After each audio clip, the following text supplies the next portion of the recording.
Kasus ini pada dasarnya mencoba menjelaskan kebijakan pemerintahan Malaysia dalam mengelola perekonomiannya di tengah berbagai potensi masalah yang dihadapi. Potensi masalah dimaksud bersumber dari dalam mengenai etnis dan budaya serta krisis Asia di tahun 1997 hingga 1998. Salah satu kebijakan yang dibahas adalah mengenai capital control atau pengelolaan modal. Kebijakan ini diambil oleh Perdana Menteri Malaysia Mahathir Mohamad saat hampir semua negara di Asia terkena imbas krisis yang bermula dari Thailand. Kebijakan ini dapat dikatakan cukup kontroversial, namun hingga kini Malaysia memang menjadi objek penelitian yang menarik terkait kebijakan tersebut. Melalui video ini kita akan membahas bagaimana pemerintahan Malaysia melakukan manajemen yang sangat berbeda dalam mengelola pemerintahannya khususnya dari segi perekonomian. Dan juga kita akan belajar bagaimana kepemimpinan Perdana Menteri Malaysia dalam menghadapi masalah etnis kependudukan yang cukup krusial.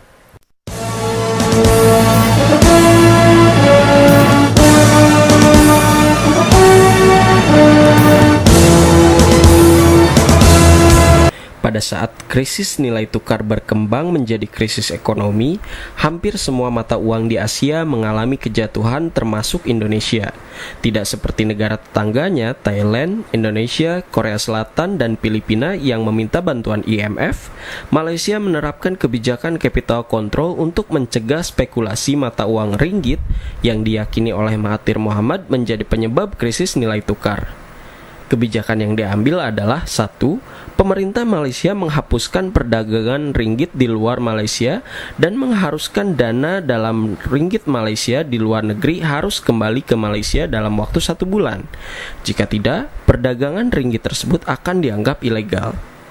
Kedua, setiap warga negara asing yang menjual saham di Malaysia tidak bisa melakukan konversi ringgit dari hasil penjualan saham ke dalam mata uang asing selama 1 tahun, dan di tahun berikutnya, aturan ini diubah menjadi pengenaan pajak atas capital gain yang nilainya 10-30%.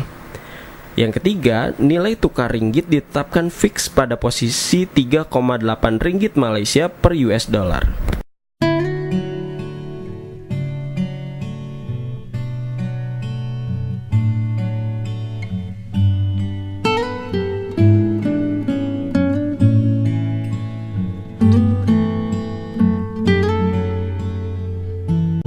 Hampir semua penelitian mengenai kebijakan capital control di Malaysia menarik kesimpulan bahwa kebijakan capital control Malaysia pada dekade 1990-an sangat efektif.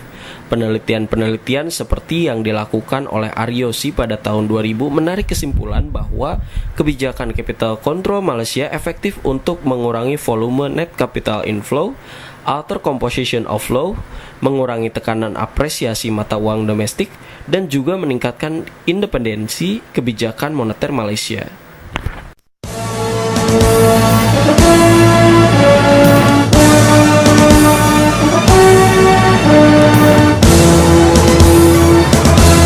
Kebijakan capital control pada umumnya dibuat untuk menjaga agar tidak terjadi capital flight atau hot money yang berlebihan. Pada kasus di Malaysia, kebijakan yang diterapkan memiliki tujuan untuk menjaga agar tidak terjadi capital outflow di luar kendali akibat spekulasi. Seluruh poin kebijakan berupaya membuat agar mata uang Malaysia menjadi lebih terjaga dibanding mata uang lainnya.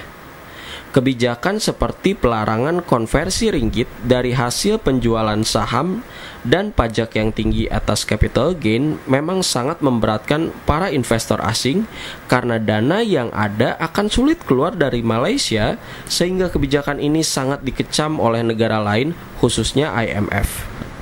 Sejarah mencatat bahwa kebijakan kontrol modal atau capital control telah menyelamatkan Malaysia dari krisis nilai tukar pada tahun 1997-1998, dan kebijakan ini juga sudah mulai diperhatikan oleh para pengambil keputusan baik di International Monetary Fund dan di Bank Dunia sebagai salah satu alternatif kebijakan. kebijakan ini tidak lagi dipandang sebagai sesuatu yang dilarang untuk dilakukan. Seandainya saja dahulu IMF, International Monetary Fund, dan Bank Dunia atau World Bank serta para ekonom pendukungnya bersikap lebih terbuka atas pendapat kaum minoritas, mungkin kebijakan yang diambil terutama di Indonesia pada itu tidak membawa dampak ataupun jurang krisis yang sangat dalam dan berkepanjangan sampai saat ini yang masih kita rasakan dampaknya.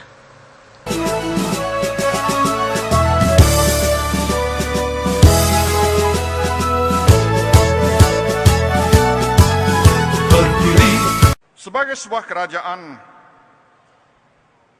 kita amat insaf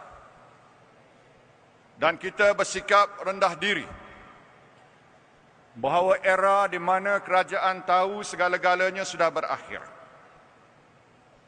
Era in which the government knows everything is over. Pada waktu awal diambang pelancaran GTP ini, kita telah membuat satu tinjauan yang bersifat objektif supaya kita dapat mengenal pasti apakah sebenarnya bidang-bidang yang perlu diberi keutamaan oleh kerajaan.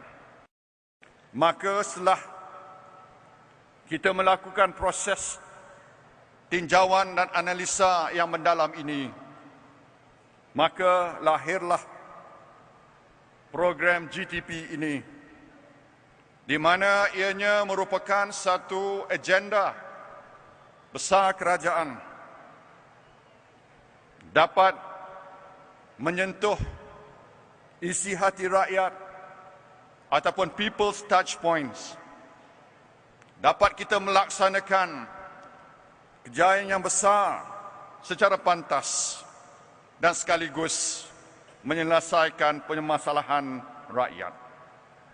Setelah kita melalui proses ini, maka lahirlah 6 tiang bidang keberhasilan utama negara atau NKRA, berdasarkan kepada perkara-perkara yang paling ditekankan dan dianggap penting oleh kerajaan.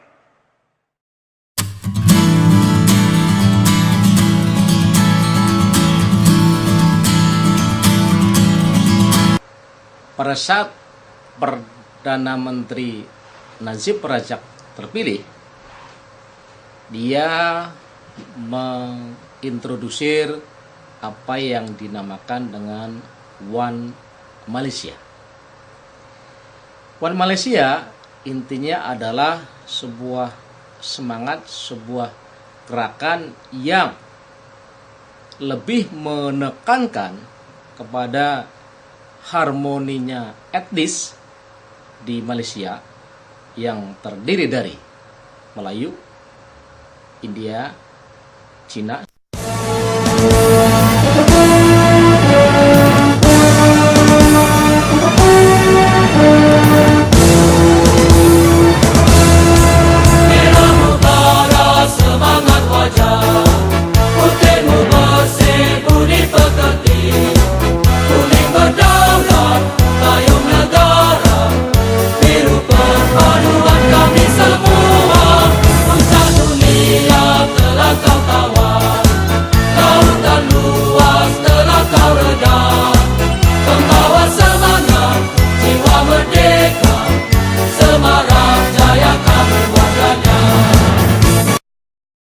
Dunia kian berubah, perubahan melingkari,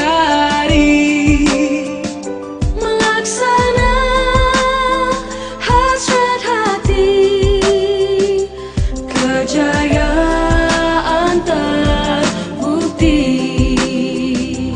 Dunia yang megah dengan misi